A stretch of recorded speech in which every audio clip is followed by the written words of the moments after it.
प्रश्न 3, निम्नलिखित में से कौन सी जोड़ी मुगल काल इमारत स्थान में सुमिलित नहीं है? जहांगीर महल, बरहानपुर। व्याख्या: समस्त विकल्प सुमेलित है। सी के अलावा जहांगीरी महल आगरा के किले से बनी हुई इमारत है। ग्वालियर के राजा मानसिंह के महल की नकल कर जहांगीरी महल मुगल बादशाह अकबर का सर्वोत्कृष्ट निर्माण कार्य है। चौथा, फसल और उसके पर्व प्रमुख उत्पादक राज्य के निम्नलिखित युग्मों में से कौन सा सही नहीं है? उपरोक्त में से कोई भी नहीं।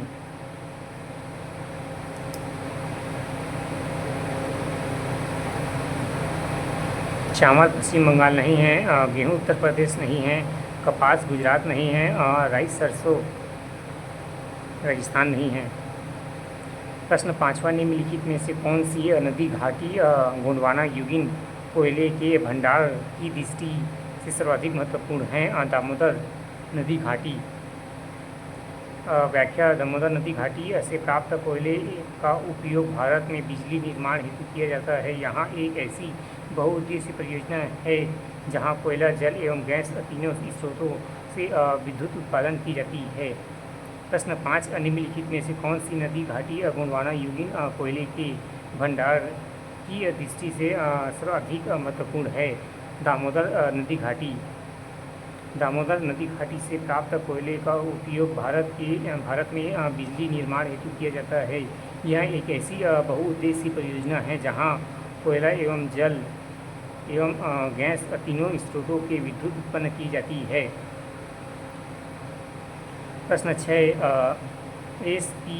चटर्जी के भारत के प्राकृतिक विभागों की योजना स्कीम में महानदी बेसिन को महाद्वीप पठार के पास किस उप विभाग में रखा जाता है? पूर्वी पठार। एस.पी. चटर्जी के भारत के प्राकृतिक विभागों की योजना स्कीम में महानदी बेसिन को महाद्वीप पठार के किस उप विभाग में रखा जाता है? पूर्वी पठार।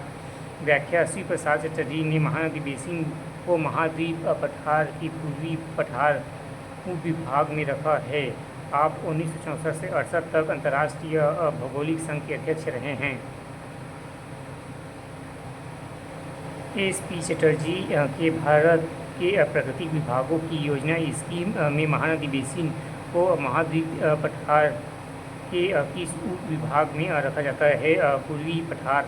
श्री प्रसाद चटर्जी ने महानदी बेसिन को महाद्वीप पठार की पूर्वी पठार उप विभाग में रखा है। आप 1964 से 68 तक अंतर्राष्ट्रीय भौगोलिक संघ के अध्यक्ष रहे हैं।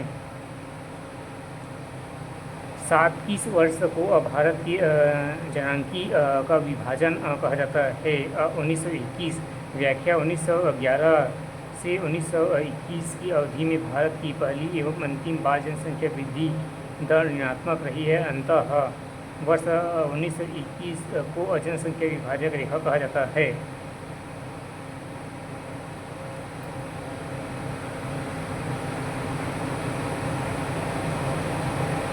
प्रश्न 7, किस वर्ष को भारत की जनसांख्यिकी का विभाजक कहा जाता है? 1921। वर्ष 1911 से 1921 की अवधि में भारत में पहली बार अंतिम बार जनसंख्या वृद्धि दर ऋणात्मक रही है। अंततः वर्ष 1921 की जनसंख्या विभाजक रेखा कहलाती है।